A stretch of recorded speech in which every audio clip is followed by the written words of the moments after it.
Dugaan mafia tanah, warga minta Polres Barito Utara usut tuntas. Minarsih, seorang warga desa Rahden dan perwakilan masyarakat Karendan, Kecamatan Lahei, mengungkapkan kekecewaannya terkait adanya dugaan mafia tanah yang kini mengancam hak kepemilikan keluarganya. Dalam mediasi yang digelar di Aula Anggawina Jagratara, Polres Barito Utara, pada Jumat tanggal 28 Februari tahun 2025.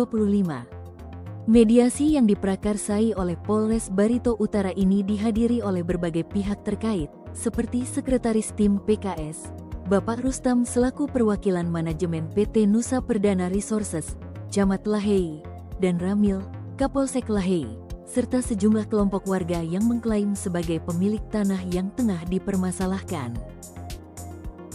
Minarsih meminta pihak kepolisian untuk mengusut tuntas praktik mafia tanah yang menyebabkan tumpang tindih hak atas tanah dan saling kelem atas SKT. Sebenarnya Pak, satu catatannya, kami menolak untuk lapangan. Pertama, faktor keamanan tidak dijamin. Alasannya nanti bisa dituangkan di kesimpulan, itu aja simpel, nggak usah dijelaskan, dijabarkan. Isi di kesimpulan.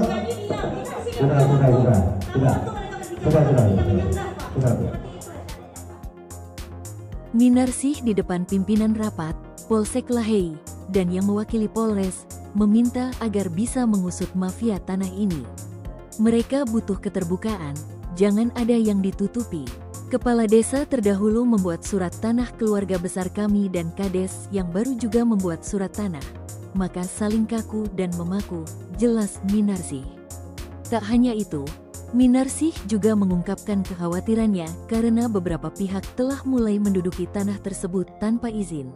Sedangkan menurut mereka, surat yang dimiliki lebih tua dan pengeluaran surat tanah dan pembukaan lahan sebelum Rici menjabat Kades. Tidak ada hukumnya itu, tidak ada pidananya saya menerima itu. Saya yakinkan itu, tidak ada pidananya saya menerima itu. Karena diberi. Saya nanti kalau masalah nanti itu hak siapa, pemiliknya siapa, saya pastikan itu pemiliknya negara. Saya diterima apa? Sebagai orang yang menerima hak kelola dari salah satu orang yang memiliki lahan di situ. Nah, kelola itu Pak, perlu saya sampaikan, nggak gampang-gampang ngomong kelola. Oke, kita bicara kalau Pak Riki tadi ngomong hutan produksi tidak bisa dimiliki oleh siapapun. Kami hanya berusaha untuk mengelola, betul. Izin usaha pertambangan juga adalah suatu kegiatan pengelolaan terhadap hutan. Benar ya, Pak KPP ya? Izin HPH adalah adalah satu kegiatan sebagai kegiatan pengelolaan hutan. Benar ya Pak ya? Benar. Masyarakat juga memiliki hak untuk mengelola tanah negara. Tapi pakai izin Pak. Bukan tebas-tebang, hakam, wah saya kelola. Nggak bisa. Hak kelola itu dilakukan oleh masyarakat dan dilakukan oleh perusahaan dengan sama-sama memiliki tanggung jawab yang sama. Nah, namun di sini ada bahasa adat, ada bahasa turun-temurun. Ya, kita hargai itu, Pak. Tapi kalau kita menghargai itu tidak menjadi suatu kepastian hukum, bahwasanya itu menjadi kekuatan hukum terhadap apa yang menjadi keinginan masyarakat menjadikan hak kelola itu menjadi suatu kepastian. Bukan, ada aturannya hak kelola itu. Peraturan Menteri Nomor 7 tahun 2021, Peraturan Menteri LHK Nomor 9 tahun 2021 itu silakan dibaca, bisa dibuka di Google. Bagaimana sih tata cara membuat hak kelola? Namanya hutan kesosialan.